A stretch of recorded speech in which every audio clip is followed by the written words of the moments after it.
Coming to you live from Radio Cayman Studio. For the record. For the record. Hear from your government officials, independents, and the opposition on issues that matter to you. The record. Engage in an open dialogue between residents and lawmakers. For the record. The record. Informative, impartial, insightful. This is your talk show. 1-800-534-8255. Your calls, your input. This is For the Record. And now, your host, Audit Connor. Good morning and welcome to For the Record. Today is Friday, the 29th day of September 2017. We're still getting some precipitation here in the Cayman Islands, so the roads are wet. When it's raining, your visibility is reduced. So we urge all drivers on the road to be extremely cautious when driving. Ensure that the distance between you and the vehicle in front of you is sufficient to ensure that if you have to stop suddenly, you can do so without ramming the rear end of the other vehicle. For those of you who are on bicycles, on motorcycles, we urge you to exercise extra caution, as well as those who may be walking on our roads. I want to thank you for allowing Radio Cayman, and by extension For the Record, into your homes, into your vehicles as you traverse the busy and wet roads of the Cayman Islands, into your places of work, whether it be an office cubicle or if you're working in the outdoors. For the Record, as you know, is a show produced by the staff and the management of Radio Cayman, and it is geared towards keeping you abreast of issues as they arise and play out on the local, regional, and international scene. I am your host, Audit Connor. My two co-hosts in the studio with me, Dr. Steve Macfield, Ms. Teresa Pitcairn, and with today being Friday, it is the day that has been designated for the official opposition in our Legislative Assembly, and it is our pleasure to have in the studio with us this morning MLA Mr. Alva Suku, and he's also the Deputy Leader of the Opposition. So without any further ado, I want to say good morning to my two co-hosts, as well as Mr. Suku. Good morning, folks. Good morning. Good morning. And good morning to you, Mr. For the Record and co-host, Ms. Pitcairn, and good morning, Mr. Suku, and the Honorable Deputy Leader of the Opposition, and welcome to For the Record this morning, and good morning to all the people in For the Record land, here and abroad.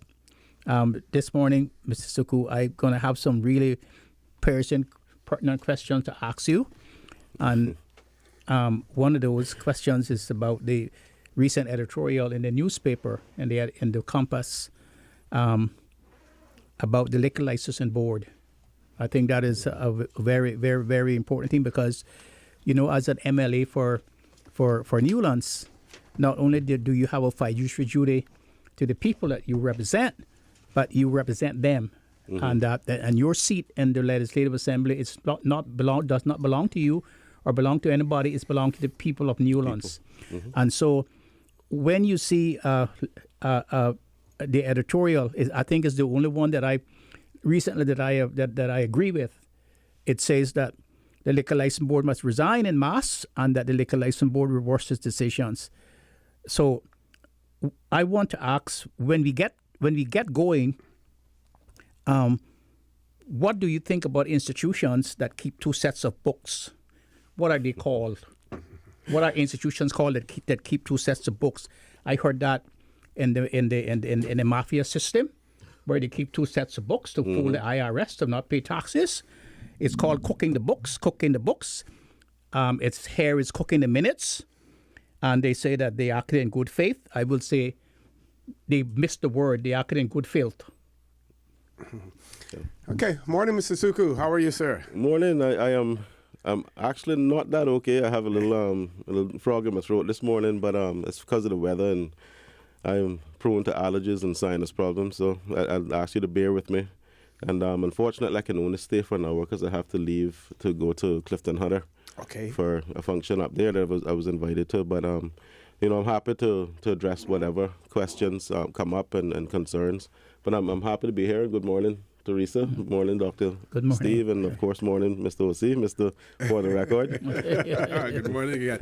Well, your office did send me some communication, and I forwarded that to my two co-hosts as well. And since you have a limited amount of time with us this morning, we really want to set the agenda for you to discuss the issues that Sure. you wish to. And the indication was that you wanted to discuss the pension issue and the motion that you recently brought to the House in relation to pension exodus. That's one of the things that that you would want to discuss as well. So we want to give you the mic first so that you can certainly set your agenda. Certainly. And should I begin now? Or Yes, sir. Okay. Yes, sir. We have about 7 minutes before we take our first commercial break. Okay. Well, in August, when we were in the Legislative Assembly, I, along with Mr. Eden, filed a motion entitled the Expatriate Workers Pension Exodus.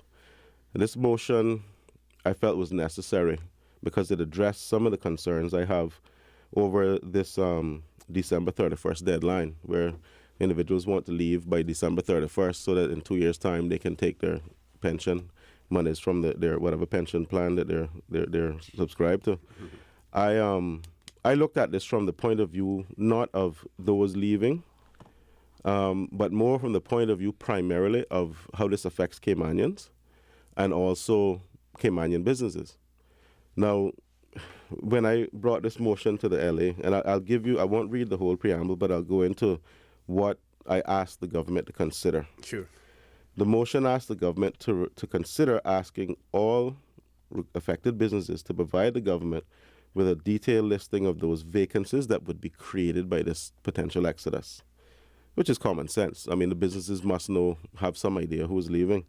I also asked them to require all affected businesses to immediately register those vacancies on the NWDA job site, because what happens in most cases like this, things are rushed. People not aware of the vacancies, and I know Caymanians are out there looking for work. Embark on a recruitment drive in partnership with those businesses to encourage interested Caymanians to register and apply for those positions. Identify which Caymanians who may not quite fit with the requirements for those jobs, and who could be upskilled and trained in a short period of time and take those jobs as they became available. And NWDA is equipped to do that. They do an assessment of job seekers. So they're able to identify what skills gaps exist, what training requirements are there. And if these are short term and can be addressed, I thought it would be a good idea for government to invest in that area. It might cost some money. However, it's going to assist a Caymanian in securing employment. It's worth the investment. And the last thing, make sure that the Immigration Department and the board understand that they must check with the NWDA jobs database and job seeker database to ensure that before they go and grant a work permit, because we know what's going to happen, the businesses are going to panic now. If they see a huge number of employees getting ready to leave, they're going to go and apply for work permits. And I understand it's already happening. That may explain why work permit numbers are climbing, because these are business people. They're smart, they're savvy, and they realize the government wasn't responding to this. Matter of fact, just to go back to the motion, we debated this motion, and the Premier got up and said he was not supporting it. He didn't feel there was going to be any exodus that we had to deal with, and his government didn't feel they had to support what I was asking for, and they voted it down. Now, I am hearing firsthand from business owners, and I think you have certain business owners now going public saying, look, this is going to affect us. We are losing our expatriate employees because of this change in the law. Now, I'm not arguing on behalf of those expat employees, because I think that they've sort of twisted the definition of pension, and they're taking it as money I get when I leave the Cayman Islands. Yes. And I feel that is disenfranchising those whose money remain in the islands, including Caymanians. We're in the same investment plan. And it negatively impacts the pension, the purchasing power, and the interest and so on that the pension plan can attract. Right. So I'm not that sympathetic to those who are leaving. I think they're taking advantage of a loophole, and, more power to them if they get through with doing that. But my concern, first and foremost, is my constituents, my Caymanians, who are either looking for work or working in jobs where they're not earning enough to sustain themselves. And I thought this was a good opportunity that the government could take and work with the employers to make sure that Caymanians got first preference for these jobs. Now, is this exodus, is it more anecdotal, or do we have clear evidence that it is actually happening? I know the Work Permit Board, the Immigration Board, has the ability, whenever someone submits an application, they will indicate whether or not that prospective employee is replacing someone who's leaving, or whether or not it is a new position that has been created. So if they keep precise records like that, there is a way to know whether or not people are leaving, or whether or not there are new positions that are being created. But it started off being anecdotal at first because the employers were sort of guessing who was leaving. But as you get closer, because most of these employment contracts have a 1 month notice period. So as you get closer to that 1 month, that's when you'll see the real data.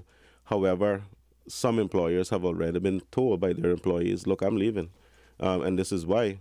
And I can tell you one supermarket has confirmed to me that at this point in time, there's about 21 confirmed, and they suspect all the resignations will come as we get closer to that notice period. And then they're also guessing at other vacancies that have come up, whether or not those were for the pension, because an employee might not come into the boss and say, well, I'm leaving so I can get my pension. They may just resign and go elsewhere. I've heard from, this is sort of secondhand, but from a person in the media, that one of the major hotel chains here is anticipating about 50-60% of their workforce may go. Now, that is significant. I don't have the proof to back that up, so I'll just say that I heard it secondhand. But this individual wouldn't make up figures. They're pretty well known for reporting accurate news. And I've heard of one other retail business who were losing about 15 of their workforce. Across the board, what I'm experiencing and what I'm learning about is about, I think most companies are looking at around about 10% of their workforce. That's significant.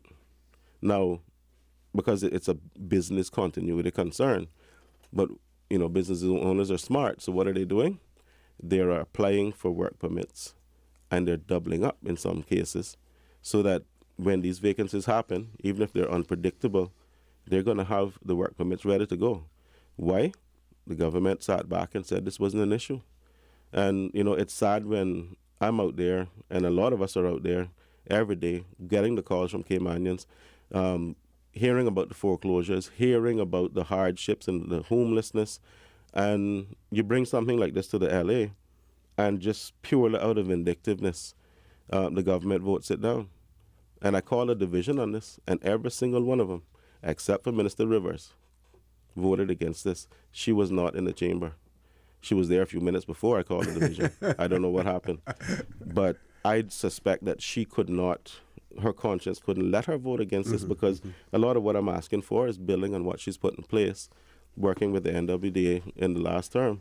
And I suspect her conscience got to her, but that's just me speculating. Okay. Folks, I want to remind you that you're listening to For the Record. I'm your host, Audit Connor. My two co-hosts with me, Dr. Steve McField, Ms. Teresa Pitcairn, and it is our pleasure to have in the studio with us this morning MLA Mr. Alva Suku, who is also the Deputy Leader of the Opposition. Please stay tuned. For the Record, we'll be back. Good morning and welcome back to For the Record. We're discussing in the studio with Mr. Alva Suku, Deputy Leader of the Opposition, member of our Legislative Assembly, his private member's motion that he introduced in the Legislative Assembly in relation to the pensions issue. Off there, Mr. Suku, we were talking about the fact that the flip side to this whole thing also is the amount of money, $12,000, $15,000, $20,000 to some nationalities in their country is a whole lot of money. And their argument to have it sit and wait until they reach retirement age, they could do something with it. Of course, they need to also understand the intent of the pensions issue. And I actually heard one commentator on Talk Today speak about it and say that those persons who are here simply and want to take their pensions when they leave, those are the type of people that we really don't need to have here, in the first place. If we have introduced a pension legislation, we know the reasons, the objects and reasons have been given for it, then we need to stick to it rather than dilly-dallying. Yeah, and that is a significant concern because, I think the Premier may have been guided by that premise that, it's not a lot of money, so that people are not going to leave for that little bit of money. But I can tell you now, I was just explaining during the break, 20,000 US in a place like the Philippines is a lot of money. You can do quite a bit with that. I know people who have built homes, major homes, for much less than that. So when you think about the purchasing power of that money, the other concern I have is that some of these individuals are now securing positions to come back after the 2 years. So they're going to come back now after they've gone home and invested their money, provided for their families and took care of themselves. They're going to come back and be at an economic advantage over us. They're going to have the benefit of their pension as a savings that they could have that they could use before retirement, while we have to wait till retirement, and we don't get it in a lump sum. We get it on a monthly basis. So they have an economic advantage now. And that, again, further pushes Caymanians down the totem pole. And we keep doing these things. And I got infuriated this morning when I heard that the government is now going to meet with the Jamaican consulate to discuss this. I raised this in the LA on behalf of the people, and the Premier voted it down. But he's going to meet with the Jamaican consulate to talk about how this is affecting Jamaicans. Now, I have nothing against Jamaicans, but Caymanians must come first in this country. And when I see this government taking this approach and attitude, and I guess they voted against the motion because I brought it. They've made no secret about the fact that they're not going to help me, but I am doing the people's work. And when I bring these issues to their attention, at least pay attention to what I'm saying. Don't just dismiss it, because now the business community is coming at you and saying, look, this is an issue. Mr. Suku got it right, but what are you going to do about it? And now they're going to meet to discuss the concerns of the expatriates and not meet to discuss the concerns of the Caymanians that are affected. The hypocrisy of this whole thing, it escapes me how they can operate this way. It really does. But, I've seen stranger things, and I'm still hoping. There's not much time left, but I'm hoping that the government will take at least some action to make sure that these positions are going as much as possible to Caymanians. Yeah. Can we talk a little bit? We have about 3 minutes before we go to the news, but can we mention the performance of these pension funds and whether, if they had a better performance record, whether people would have more of an incentive to allow their money to remain because they knew that they were getting good returns on their investment? I think so, to an extent. I'm not sure how much it would have affected this issue, because they're that's cash in the bank, according the way they look at it. So even if they weren't earning a return on it, they were still getting money put aside for them each month, and that's like a savings that they can now withdraw. So I don't know how much of a disincentive that would have been to keep the money here. My concern has always been that we send a lot of that money overseas, and it helps other economies. We should be investing more of it here. Not all of it, because you have to spread your risk, but I still think that a larger portion of our pension should be invested locally. We have entrepreneurs here who are trying to develop and trying to, become the next Dart or whoever it is, and they're born Caymanians, and we should give them access to funds to do it. We have a lot of small businesses with great ideas, but no funding to get off the ground. But Mr. Suku, it seems to me that not only is the pension taken out of the system as an advantage, as a disadvantage to Caymanians, but also the wage salaries are going out every week to further enhance their position over the Caymanian people. And so that leads me to ask you, don't you think that we should, under Section 16 of the Bill of Rights Constitution, that we should start to look at the revamping and restructuring the whole work permit system and instituting a compulsory rollover after 3 to 5 years, a compulsory rollover after 3 to 5 years, and eliminating the need to pay pension, or if they're paying pension and they're going to get it back, some sort of a payroll tax. Okay. I'm going to give you an opportunity to answer that when we come back from the news, because we've reached that point now where we have to take this break for our news. Please stay tuned for the record. We'll be back immediately after the 8 o'clock news. Good morning and welcome back to For the Record. In the studio, we have with us Mr. MLA, Mr. Alva Suku, who is also the deputy leader of the opposition, and we're discussing his private member's motion in the Legislative Assembly in relation to pensions. Mr. Suku, I know you have a limited amount of time because you have to go to your visits to the schools that the opposition is continuing to do. But I mean, the other point I wanted to make on this issue is that I think the government made a real blunder when they imposed this effective date, December 31st. It should have been done effective immediately. I think then we wouldn't be dealing with the situation because people wouldn't have had the time to start to plan to leave and take advantage of the loophole. So, it should have been done effective immediately. I also share the concern that a lot of these individuals are going to leave and come back in 2 years. I'm getting a lot of suggestions being made to me that we should ban them from coming back.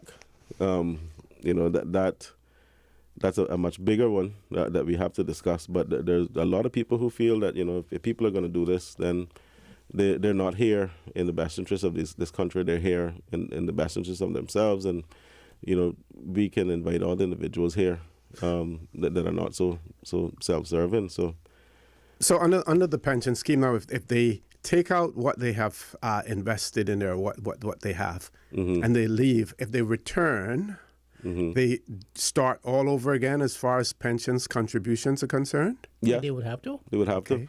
But they come back with an economic advantage. They would have invested their money and they would have more going for them than the average Caymanian, most likely. Yeah. And most of them are hoping that the same thing will happen again at some juncture down the road, that the government will do the same thing. It's like amnesty, immigration amnesty.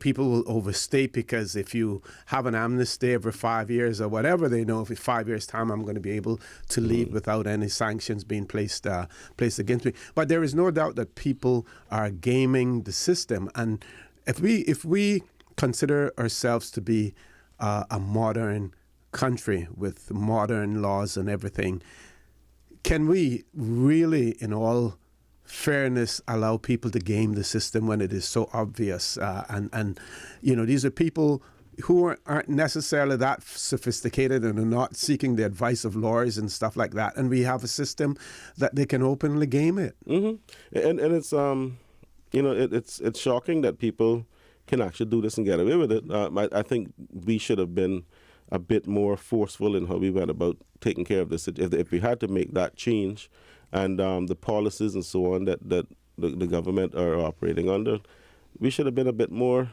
protectionist in terms of protecting our people.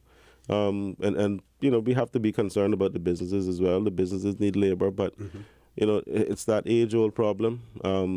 We look at the quick fix, and then when it creates an issue, like with the TLEPs, we don't really apply a real solution. We apply a Band-Aid, and then when that falls off, we apply another one. And it's becoming really frustrating that I don't see much thought being put into how these issues are being dealt with. And at the end of the day, I don't see the priority being Caymanians. And, I sound like a broken record, but I keep saying that. But in this situation, it's quite clear to me that maybe there was some influence from elsewhere, and this was done in, kind of on the suggestion of someone. and they didn't worry about the consequences, because it's blatantly clear to me what the negative effects of this will be. But And doesn't this also lend support to those proponents of a rollover policy? Because one of the arguments that was used was the rollover hurts companies, but yet it is convenient for people to roll themselves over because they want to take advantage of the ability to be able to take their pensions money with them, stay in their country for whatever period of time is necessary, and then return and take another job, or maybe even sometimes that same job, return to that. Again, it puts a hole into that whole argument against a rollover policy. And I have my concerns about a rollover policy, because it seems to be interpreted now as a ticket to permanent residence, because you don't get rollover until you're eligible for applying for PR, just about. So, again, we made a change that we said was going to help the business community and so on, but it didn't help Caymanians. Okay. We have one caller. You want to take a call before you go, Mr. Suku? Caller, good morning. Welcome to For the Record. Good morning, OC, and good morning to your panel. Good morning, Good ma'am. morning. Good morning, ma'am. My subject is a bit off of your program, but I just need to get this on the air. As of tomorrow, the 30th of September, my daughter, her 2 kids, 6 and 2, will be homeless, thanks to the laws that our government has put in place in regarding foreclosures on mortgages.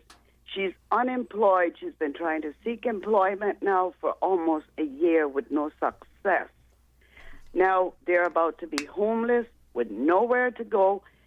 Why is government allowing the banks to do this, for people then to be a liability to government, for government to have to try to find somewhere to put them, have to feed them? This is not right. She has reached out many, many times asking the bank to work with her. They refuse to do it. I have reached out to 5 different MLAs, and not one has had the decency to even acknowledge it. This is pathetic. Caymanians need to finally get up, stand up, boycott the MLA, and let them know we're not going to live like this anymore. We're not even expats in our country. We're treated less than them. It is totally unfair. I hope this message will get out today to somebody that has a heart and care and reach out and help my child. God bless you guys and have a great weekend. Thank you very much for that, caller. Thank you. To Mr. address Suku? that really quickly, and I ask myself this question every time I hear about these foreclosures, and I know not all of them are the bank's fault, but in cases where individuals have tried, and let me tell you why I think we're having so many foreclosures. We had a global recession. A lot of companies either made people redundant, or they reduced salaries, or they just got rid of people, and people had to take lower paying jobs to survive. The cost of living started to go back up after the recession, and so people are not able to properly service the debt that existed. Now you're on a lower salary, but your loan payment actually may have gone up because interest rates have increased, and you simply cannot afford it. What the bank should do is sit you down and say, we're going to refinance, or we're going to take these steps to make sure you don't lose your home. But what the banks are doing is just starting to send these demand letters. We need the money, we need the money. And then these individuals are desperate. But when they come to me, I will be quite honest right here this morning and say, there is absolutely nothing I can do. Because they have waited too long in the process. Well, Mr. Sukul, please let me jump in there. There is a lot you can do. It's not what the bank should do. It's what the government should do. That's what I mean. And let me just say, in Jamaica, for instance, the banks were charging all kinds of extra charges to people for checks and for accounts, and the Jamaica government stepped in and regulated and said you cannot do that, and banks had to pay back people money that they had taken from people that was considered to be unconscionable and illegal. In England, for instance, they have what they call a Consumer Credit Act that gives the court the power to regulate the mortgage when people cannot afford to pay For instance, in England, if you're paying £500 a month and you get into problems, financial problems, economic problems, or whatever, divorce or whatever, and you can only pay £250 a month, the courts will force the bank to take that amount for a time until you get back on your feet again and that you can make the payments. The courts in England can even rearrange the mortgage. We do not have anything. We have nothing in Cayman to protect the consumer. And that's the point I was making. And it's the government. It's not what the banks should do. The banks are doing what they can get away with. Exactly. Whatever person who is in business to do, they get away with. And not only that, it's the government. And this should have been the first priority of the government when they came back in May. In 2013? To bring a consumer protection law to protect their people from creditors who do not have any conscience. And that's the point I was making, because when I say I'm absolutely powerless, I am in terms of the legislation that exists. I advocated strongly, and if anybody in the PPM caucus says I'm lying, they're lying. I advocated strongly for reform of the banking laws. Well, Mr. Suku. And nothing was done. Mr. Suku, Teresa and I are lawyers. We are capable of drafting laws. We have done it before. We have drafted constitutions before. We have done it before. And it seems to me if the opposition really wanted to do things, they would have tried to bring us on board to help you to draft these laws, to bring them and to take them around to the Cayman people in every district to show them what the alternative, because that is what an opposition is. It's an alternative to the present government, to the present government's ideas. And it's a government in waiting. And even if you didn't get the law through today, at least you'd have it on the book. So when you become prepared, so that when you get the chance, you will put it in immediately. Okay, we have two callers, Mrs. Suku, and I know you have three callers. We're going to take a quick commercial break, and we're going to hope that you can accommodate all of those callers before you leave as well. Please stay tuned for the record. We'll be back shortly. Good morning. Welcome to For the Record. We're going straight to the phone lines because we're running out of time. MLA Mr. Suku has to leave to another commitment. Caller, good morning. Welcome to For the Record. Good morning, and good morning to your panel. Good morning. Good morning. Good morning, ma'am. Talking about house mortgage, I don't think anybody had any more problems than I have had for the last 20-odd years with the bank. After so many years into the bank, I only learned 5 years ago why my loan was being in arrears every month, because they were taking their money first of some charge that the computer does automatically and made my loan short, and then they would put a statement in the mail telling me that I am short of $32 on my mortgage, which I knew I put the amount that they requested into the bank. Only 5 years ago, I find out what's happening with my loan in the bank for being there for over 20-odd years.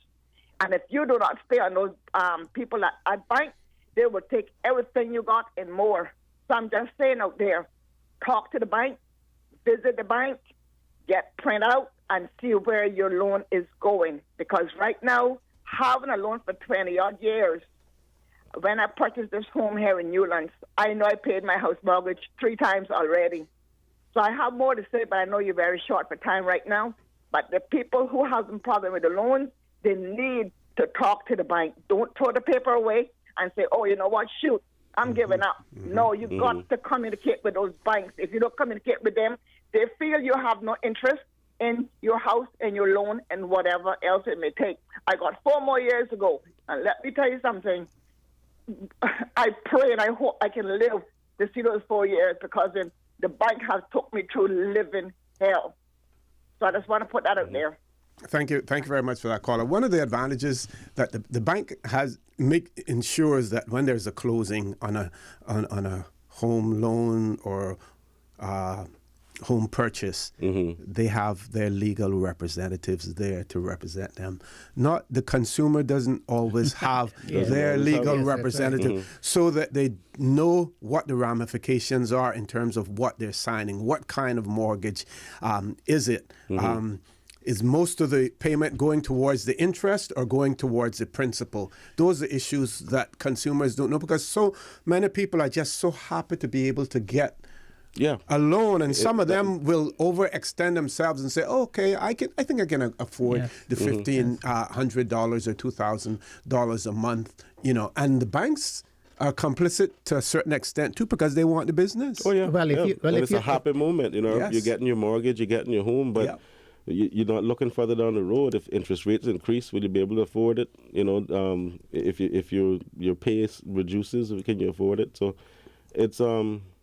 it's really sad that we have Caymanians, and I'm very sympathetic to those who are going through this. Don't get me wrong. I'm not making excuses for me not being able to assist, but we need to properly regulate the banks. I mean, I stuck my debit card into a Royal Bank ATM the other day, and it's a Butterfield card, and I get presented with this message that this is basically an international transaction and you're going to be charged for it.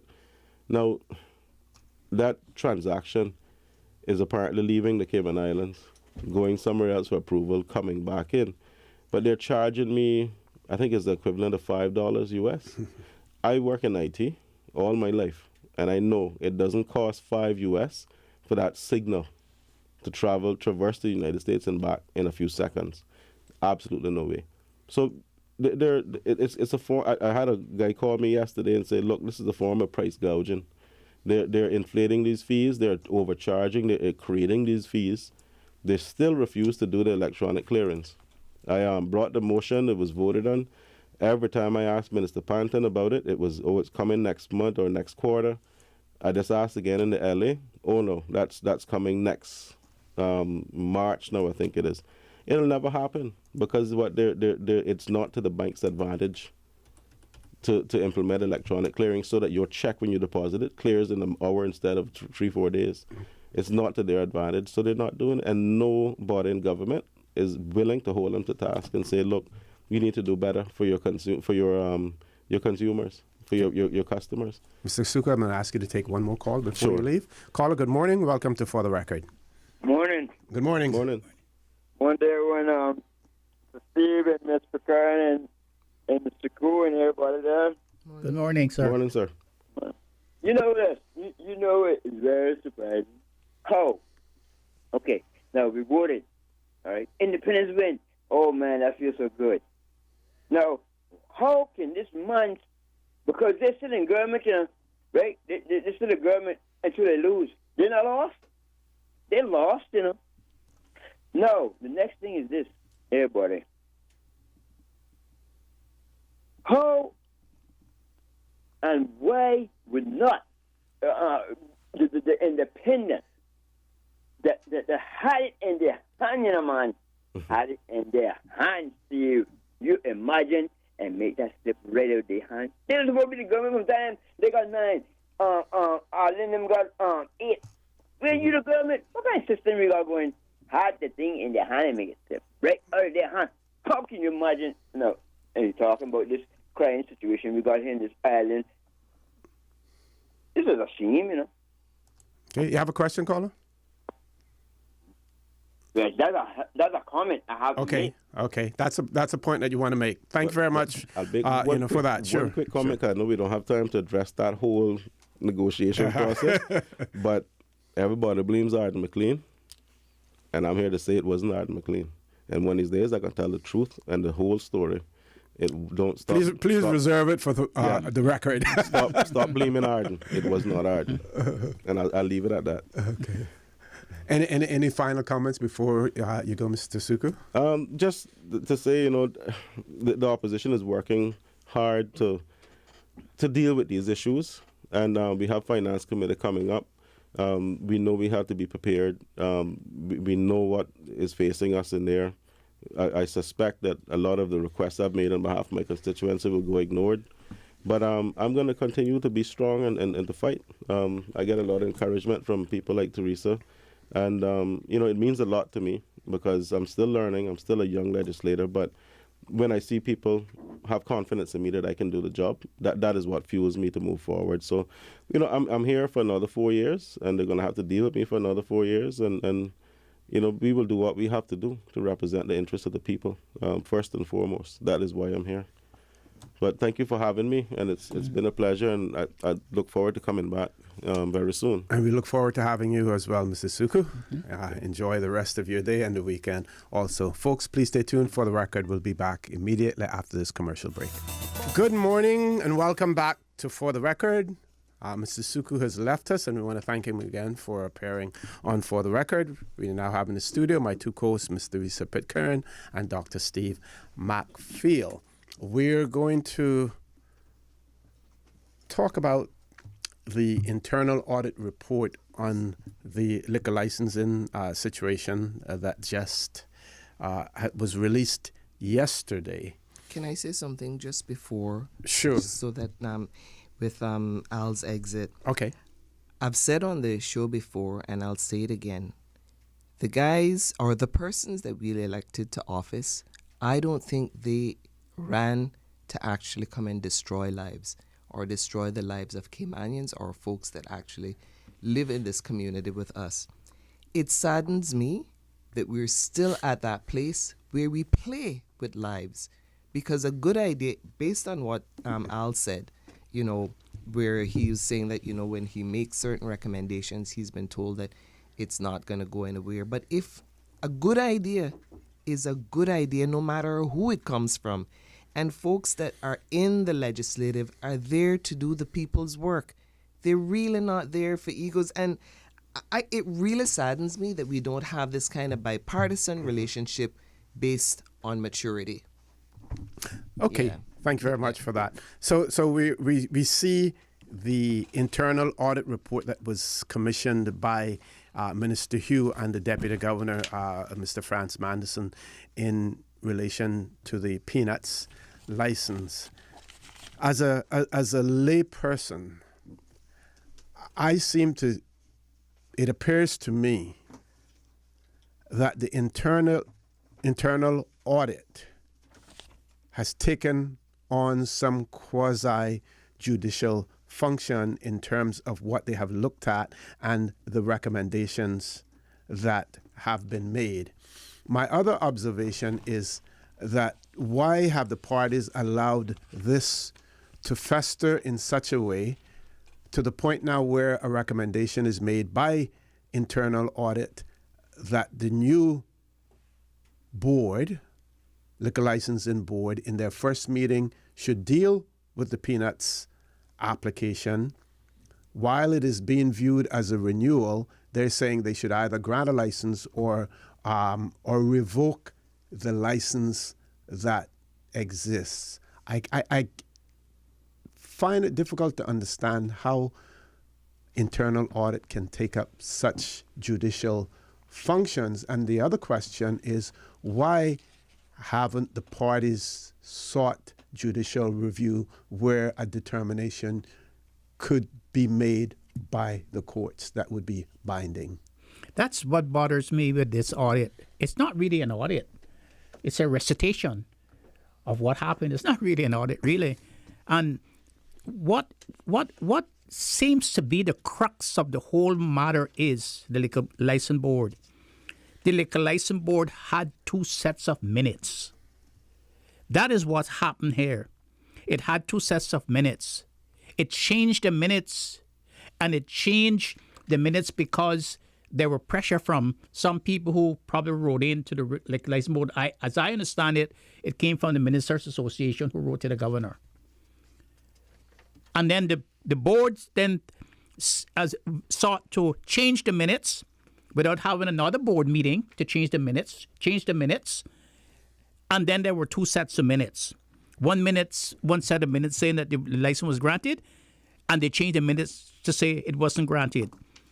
Now, to me, an institution that keeps 2 sets of books are called some really awful names.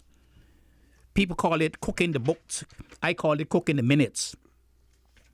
But it seems to me that there's nothing new about that. That happens all the time. And I remember when we were young and teenagers going to school, there were 2 sets of exams. There were the Jamaica local exams and there were the senior Cambridge exams. And a lot of us had gone for the senior Cambridge exams, and a lot of us had gone for the Jamaica local exams. And the books were cooked there too. It was only later on we found out that some of us didn't pass because they had not sent the exams that we had written back to get marked. And then they say, oh, such a person didn't pass their exams. So it's nothing new. So it's said of, and then how can you don't have power to do something? How can you do something under your remit, and then the report says they did it in good faith? I just don't understand that at all. It seems to me they did it in good faith. And what that does to me, it shows you the really awful, corrupt underbelly of the Cayman community. And this ought to go to judicial review. It should not just go by this report. This report is not enough. We want to get to the crux of the issue, an impartial evaluation of what happened there. And today is the only day that I agree with the Compass editorial. I think they all should resign en masse and go, and a new board should be appointed, because they're all, according to this report that tried to clean up everything, they were all at fault. They did what they did not have the power to do and what they ought not to have done. And keeping 2 sets of minutes in these circumstances is an awful thing, and they ought to leave. Misty, anything to add to that? Just that we, as Steve says, what happened here is not the first time, and if one listens to what one hears on the Mile Road, it's endemic. And I think, again, we've also raised this before about the duties and responsibilities that these boards have. Their fiduciary duties based on trust. They have a duty of care, which means that, the folks that are on the board must actually know about the industry and actually know about the laws and stuff that actually regulate that particular board. And they can't be there to, further their own personal interest. And where you have a breach, which clearly occurred here, the concern I've raised in the context of immigration before is that the legislation puts in certain indemnities for the persons that are on the board. Mm-hmm. So the board members give of their time freely, but they really don't have as this case shows, that they're not held to account. And in other communities, they would be accountable for the breach that occurred in this particular situation. And indeed, I would go further. The persons would be personally liable. So the concerns that folks have had over the years is that you're not going to get people to volunteer their time for free and then put them in this invidious position where they're subject to, the courts if something goes wrong. But in my mind, the governor and the deputy governor, who is responsible for the members of the civil service that participated on this board, that's one responsibility. And then the other responsibility with the government, who actually invite these folks to actually sit on the board, that's another responsibility. I agree there should have been a proper judicial review. I think I'm not necessarily happy. It's good that this report came out and gives us an opportunity to review it. But the proper approach ought to have been judicial review. The concern is that the Caymanians don't hold folks accountable. This will be like everything else that is corrupt in our community. It'll just be washed right under the carpet. We have a short attention span, and then it'll be business as usual. So again, I say what I always say on this show. We have no one else to blame but ourselves when this kind of abuse takes place. We have to own this, OC, and know that this happens on our watch. Caymanians have to pay attention to what's going on in the community, and they can't blame others when they do nothing to ensure that things are actually held to account. I agree. it should have been subject to judicial review. Well, another thing, OC. sure.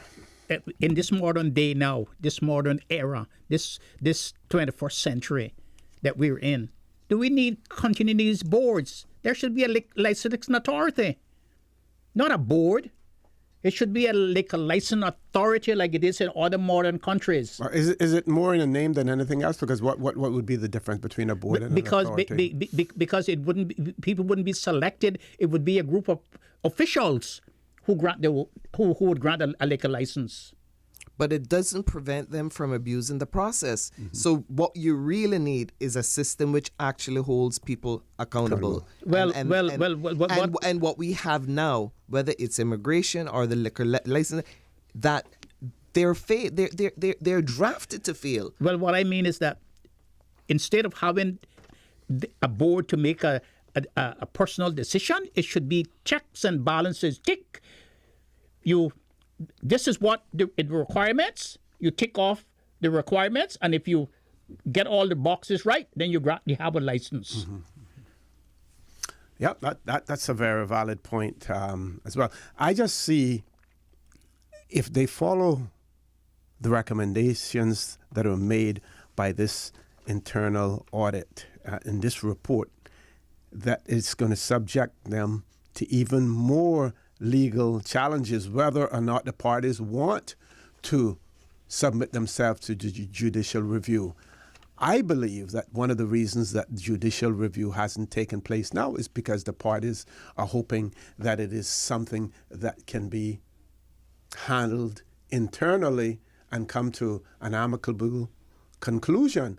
But I don't see that happening because it is already out in the public domain. And in this particular instance, I don't know which dog, whether or not the Compass has any horse in this race, but they certainly seem to at least have a part of the racetrack. Yes. And they are sticking to their guns on this. There's obviously something in it, or I believe it appears as if there's something in it that the Compass has an interest in. Whether or not it is transparency to ensure that things are, things are done the proper way, whether or not they know more than they're telling us, but something is there. And it is a situation, to me, that needs to be resolved by the courts. They didn't need an internal audit to come and tell them what they should know. Exactly. Precisely. We're going to headline news. When we return, the conversation will continue. Record. I'm your host, Stuart Connor. My two co-hosts in the studio with me this morning, Dr. Steve Macfield, Ms. Teresa Pitcairn. Earlier we had MLA and Deputy Leader of the Opposition, Mr. Alva Suku, with us. He has left now, so it's just the three of us in the studio. I want to read, do we have any calls? One caller. Let's go to the phone lines. Caller, good morning. Welcome to For the Record. Yeah, good morning, OC. Good morning, Dr. Steve. Good morning. Good morning, sir. Morning. All of this, I think, with this thing would never happen if they had kept on Mitchell Wells on the thing. But apparently, somebody who's got a lot of license and stuff like that didn't like him for some reason, and they worked to make sure they got him off. And the excuse was, which didn't make any sense to me, because his father had the first liquor store mess way back in the 1950s, and she'd been running this little thing up there in West Bay, little liquor store forever. But this person that was, insisted upon getting rid of him, put that in place where they said that because it was a conflict of interest, because his brother had a liquor store. Of all these years that he's been there, nobody had mentioned it, but this was brought up by this one person, I understand. And so somebody up there, higher, they decided that they was going to change it, and they gave this thing to Woody DeCosta, who's a nice guy, but I don't think he had any experience in liquor licensing or anything like that. I would have got a deputy of like one of Mitchell's deputies or somebody. That would have been a good person. But to pull somebody off a radio station and say, well, you're going to be in charge of a liquor store, these are the things that happen. And I see that happening a lot in Cayman. where people are promoted or moved into position without any experience or any knowledge about what they're doing, but because they're, there's a lot of things going on like that in Cayman, and these are the things that happen that create these situations. Now we got up in a position where we don't know, nobody seems to know what to do. But I would say this, the government gives liquor license and they have a right to take it away if it's something wrong. They just pull it out and say, boom. Not because I gave it to you that now you had the building there, but you didn't have the liquor license. So what I'm saying is, if you got a liquor license, the government could, just like driver's license, they can pull it away from you, or any other license. But everything that is given in good faith, so you can't just simply jerk it from them without any reason whatsoever. There have to be good reasons for it, and that is why you have laws and regulations that set out those circumstances under which you can revoke licenses. Yeah, but in this case, OC, I think that it was done, I would have to say, in such a way that it seemed that one person is saying, well, we had two meetings, and there was a meeting online and all this kind of thing, but nobody found it. So somebody has to be responsible, and I don't know. It's confusing, and it's taken a lot of time and effort out of people that have other things to do. Mm-hmm. Okay, thank you very much, caller, for that. Let's go to the next caller. Good morning. Welcome to For the Record. Hello. Good morning, caller. Good morning, Mr. Moderator. How are you doing? Fine, sir, and yourself? Very well. Good morning to Mr. Macfield, Dr. Macfield, and Mr. Teresa Pitcairn. Good morning. Good morning, Mr. Quincy Brown. Very, very briefly, I'm calling from the land of Nod, and it's often very good to return to the Garden of Eden, even if it's for a day trip. I would like to encourage your listeners to support two major fundraisers that's forthcoming. It's the annual NCVO Radio Telethon, which garners a lot of money to assist with various charities across the Cayman Islands.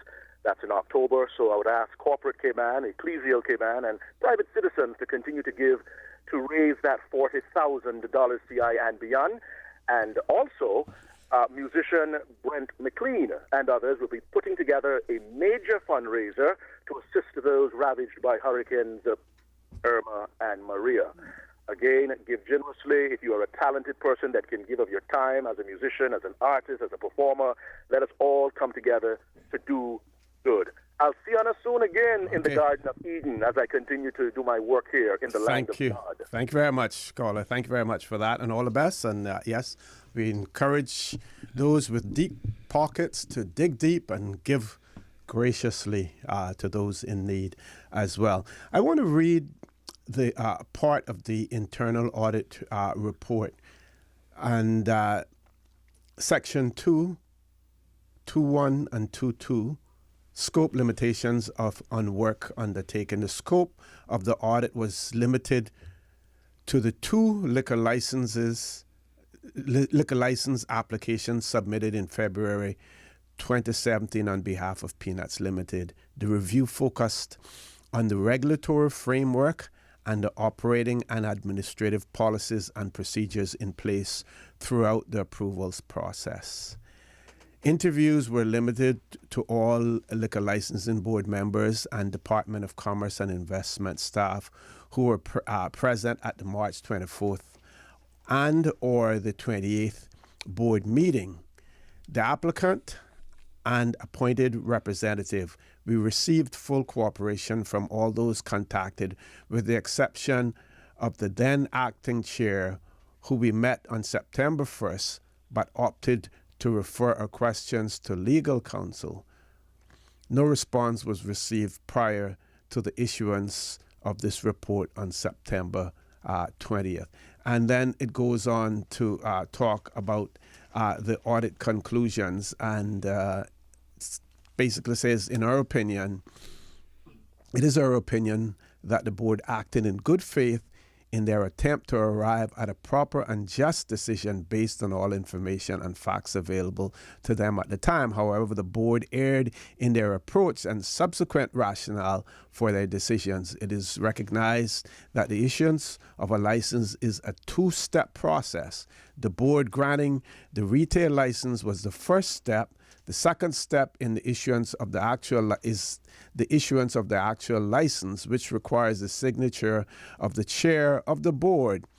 As concerns with the board's decision started to materialize, the chair requested that the department not proceed with the processing of license associated with the March meeting. And I'll stop there. But a decision had already been made. Yes. It would appear to me that the signing of the license and that is more procedural than anything else. It's like a rubber. Someone could have taken a rubber stamp and stamped his signature on it. That's right.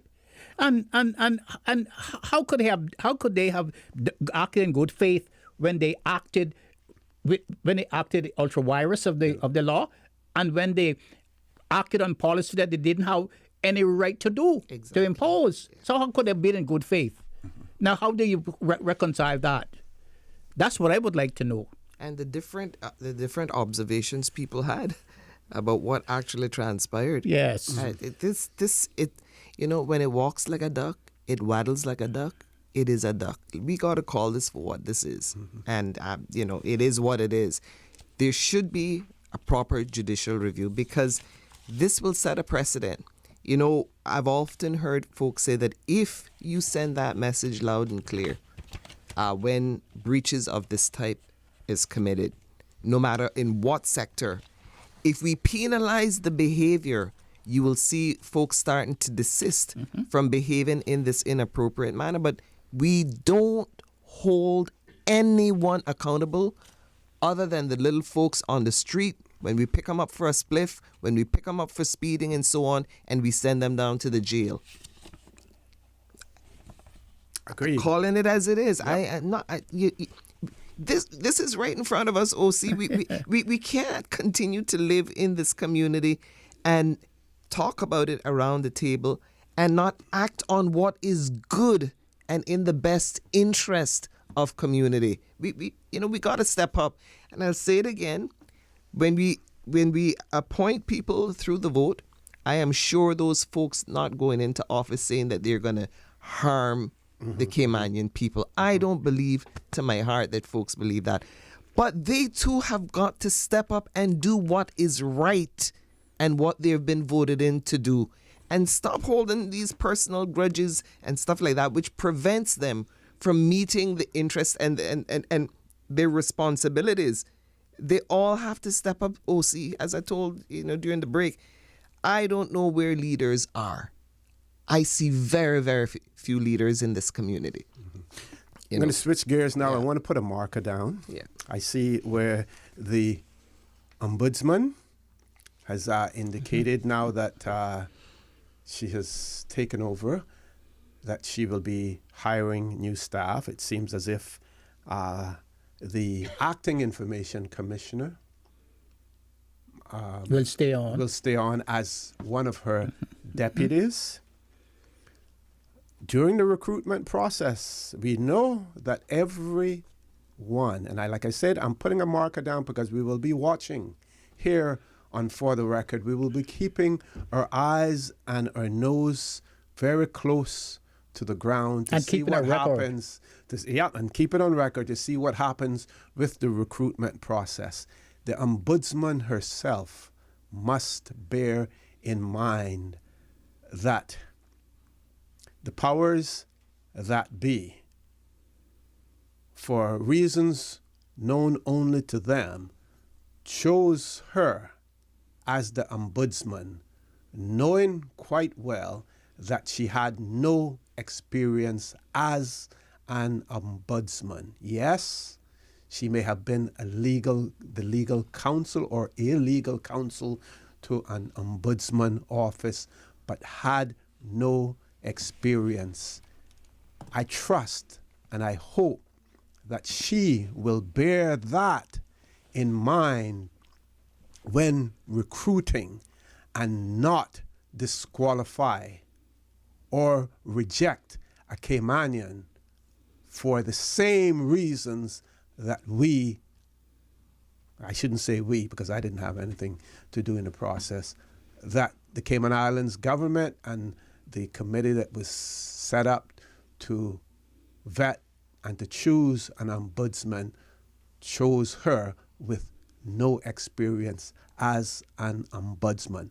So keep watching this page, keep listening to this page, keep listening, because we want to see who is appointed, and if we know who have applied for those positions, we want to see the approach that the ombudsman will take in that, because like I said before, all nationalities except for Caymanians have a tendency and a way of looking after their own. I don't know if any of you want to jump on that bandwagon, but I have no fears in saying it. You saw the snapshot of the commentary I shared with you guys about what is said about the three of us on the show when we say that we are pro-Caymanians.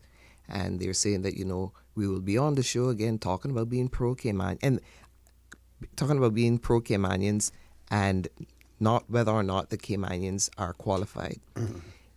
We have never, or at least not while I've been here, say that Caymanians should be given an opportunity when they're not qualified. What we have said is that there are many Caymanians that are qualified, many that have transferable skills, many that are bright, that are never even considered when they apply to be given an opportunity in their own country. That's what we have tried to highlight. We are not saying that you must go and employ people that, clearly don't have the skill set and so on, even though we know folks do that from time to time. What we're really saying is that charity must begin at home.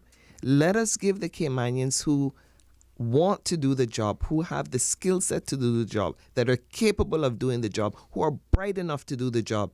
Let us give them an opportunity first in their own community.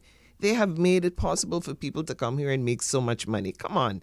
Let's just do what is right. What's the Christian thing to do? Yeah. Okay, we're going to take a commercial break. When we return, we'll have about 15 minutes left to go on the show, so please stay tuned. Good morning and welcome back to For the Record. We have one caller, so we're going straight to the phone lines. Caller, good morning. Welcome to For the Record. Good morning, Mr. Corner, and good morning to your panel. Morning, sir. Morning. Yeah, I heard Ms. Teresa made reference a while ago that you all are being accused of insinuating that Caymanians should be given a job if they don't have experience. Mm-hmm. I don't see nothing wrong with that because the presidents have been set. The highest position in Cayman is being held by somebody who had no experience. Now the ombudsman position is being held by somebody who have no experience. And concerning, I wanted to say this the other day, those two positions, the ombudsman and the complaint commissioner, I have about 5 or 6 Caymanians who are educated, and once you're educated, you're easily to catch on, just like how they catch us on once they get into the job. We can do the same thing. Mm-hmm. And for those two positions, I got OC, I got Teresa, I got my good friend, the Dr. McField, Steve McField, I got Allware, I got Gilbert McLean, I got Miss Lawrence, Miss Mary Lawrence. I could throw their name into a bag and just push my hand in and pull them out and place them in any of those two positions. And with their education, I know they would do a good job. So don't come, they should not start that because they're the one who started it, coming here without experience and holding the high jobs. Okay. Thank you very much for that, caller, and thanks for those that resounding endorsement of the three of us as well. 3 more calls. Let's see if we can fit all of them in before 9:30. We're going to ask everyone to be as brief as possible to give the next caller an opportunity as well. Caller, good morning. Welcome to For the Record.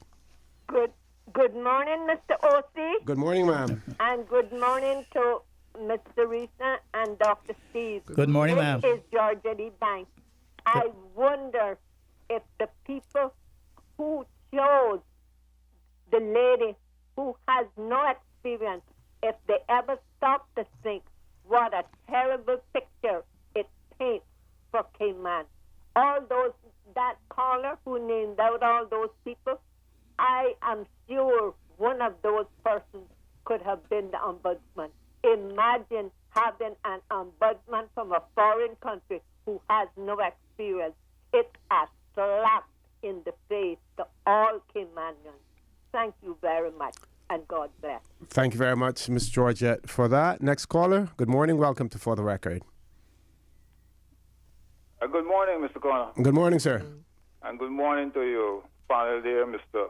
Dr. Mike McPeel and Mrs. Teresa. Good morning, sir. Good morning. This is Mitchell Wells. Yes, sir. Good morning, Mr. And I Wells. know your topic this morning is liquor licensing. One of them, yeah. Yeah.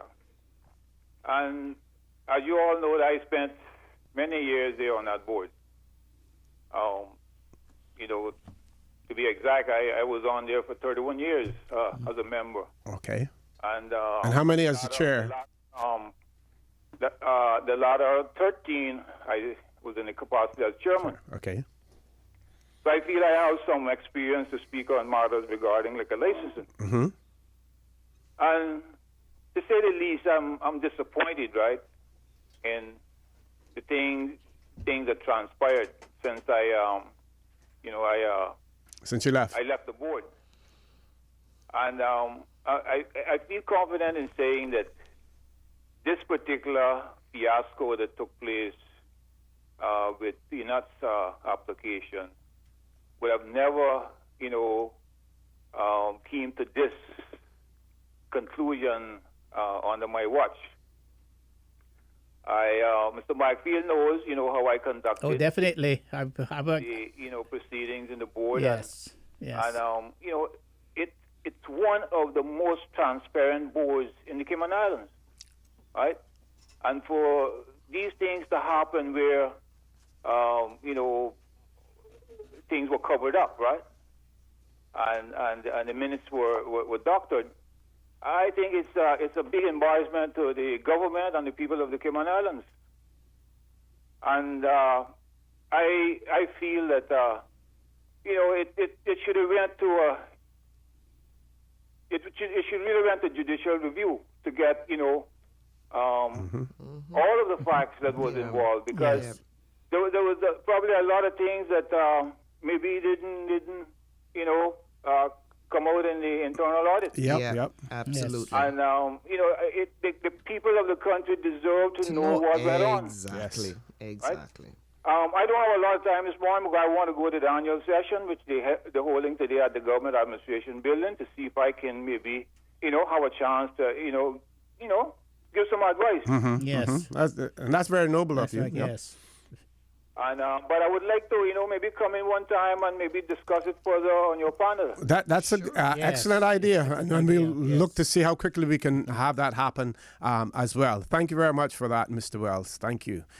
We have two more callers left. We're asking callers to be as brief as possible. You need not say good morning to us individually. Just say good morning to everyone. That will give you a little bit more time to say what you have to say. Good morning. Welcome to For the Record. Caller? Good morning. Good morning. Go ahead, Hello. caller. Yeah, good morning. Good morning. I just want to make an observation that you can reflect on. It seems to me that one of the problems that exist within some of our, whether they're statutory boards or whatever, is that sometimes I think people who are the chairpersons of these boards assume that they have discretionary powers that they actually do not have according to whatever law or whatever bylaws or rules that are set up.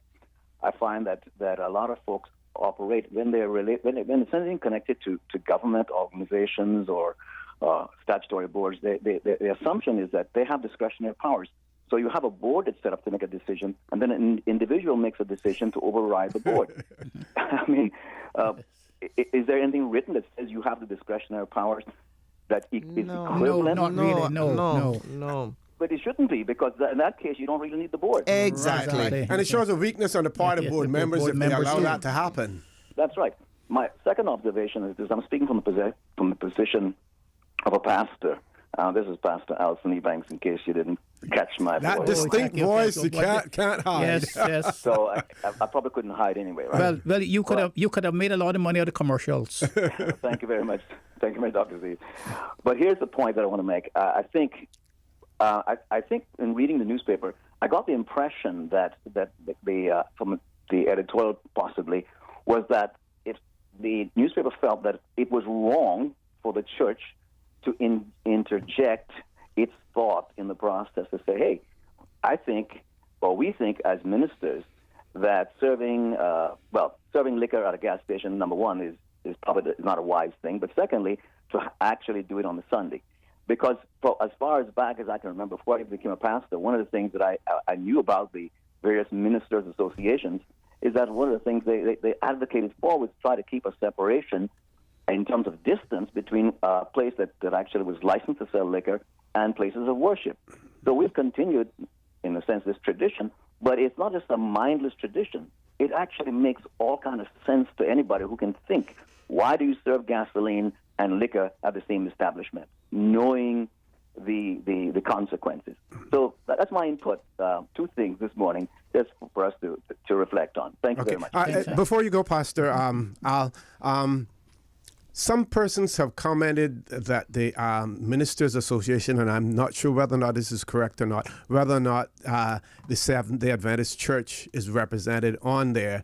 And the reason that they made that comment was, what about Saturdays, selling on Saturdays? Well, the Ministers Association right now, it's open to membership, but there are really no Seventh-day Adventist pastors who are members of the CMA.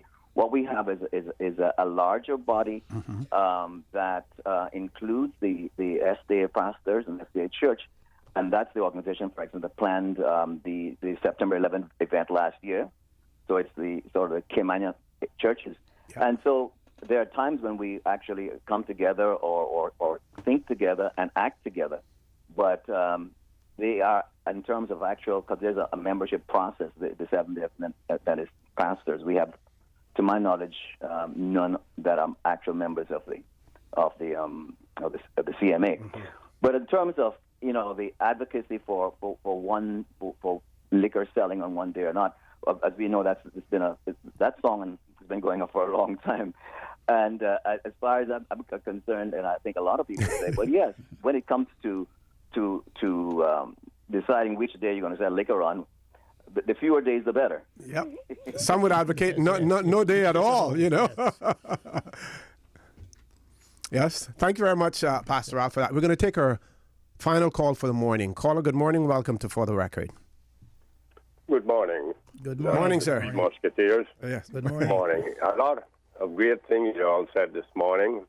And for once, Dr. Steve said, I agree with the compass on that one. But I agree with Pastor Al that the ministers associate and the church must have an input. It's always been that way in this strong Christian conservative country.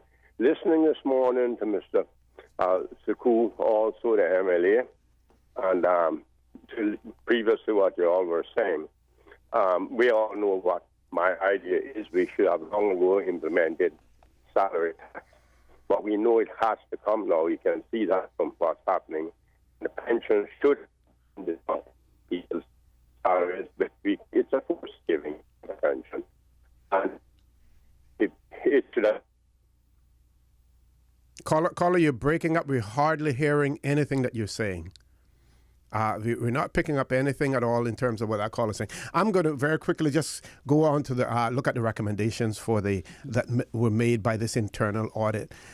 The Liquor Licensing Board should, at its next meeting, address the outstanding retail liquor license application from Peanuts Limited, and with the benefits of the additional information available since the original decision, ensure a decision is arrived at within the parameters set out by the liquor license in law revision.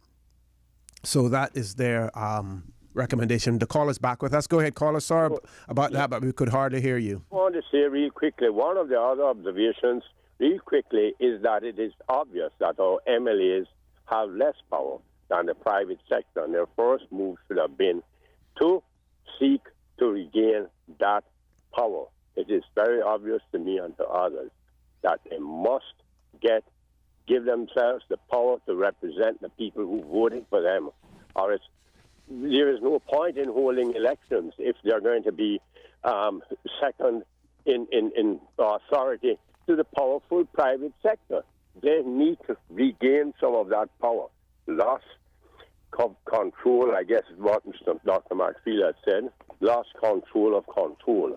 And that is where I see a serious problem here. Our MLAs need to regain their power that the people had given them, like in the days of like Mr. Jim Barton. Have a wonderful day. Listen on. Thank you very much, caller, for that. Okay, we've reached the end of our journey this morning. We don't have time for any final comments, unless we can make them very, very brief. And I want to also say that I have not been notified of any government representative coming on the show on Monday.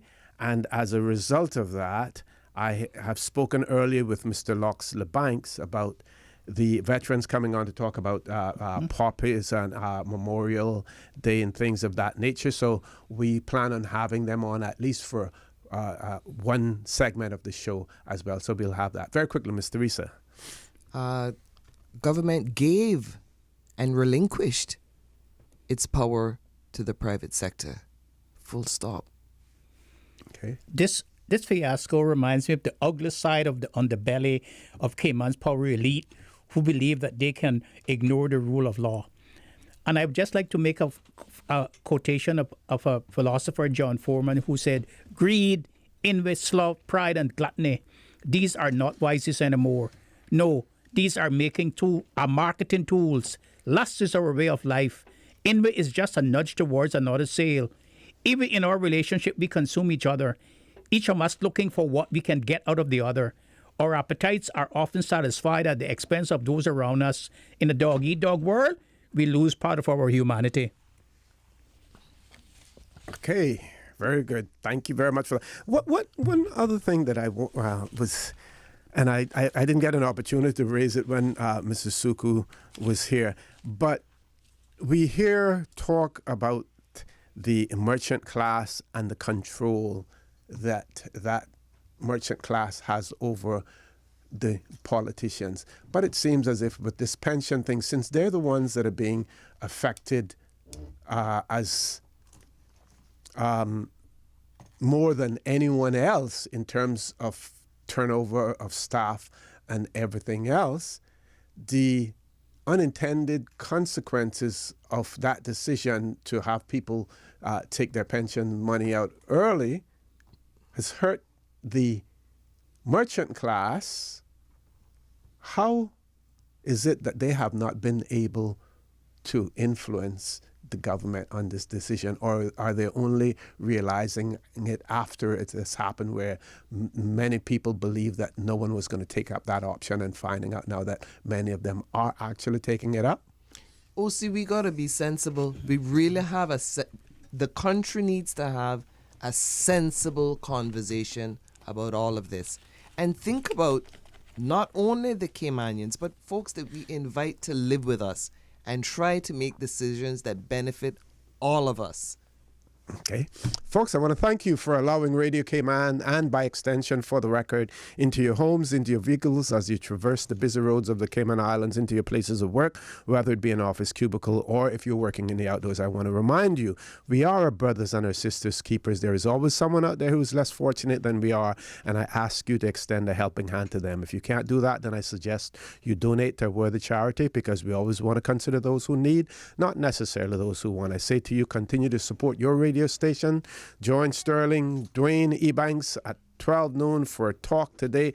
Have a great, great weekend. And as usual, we ask the good Lord to bless these three beautiful, wonderful Cayman Islands.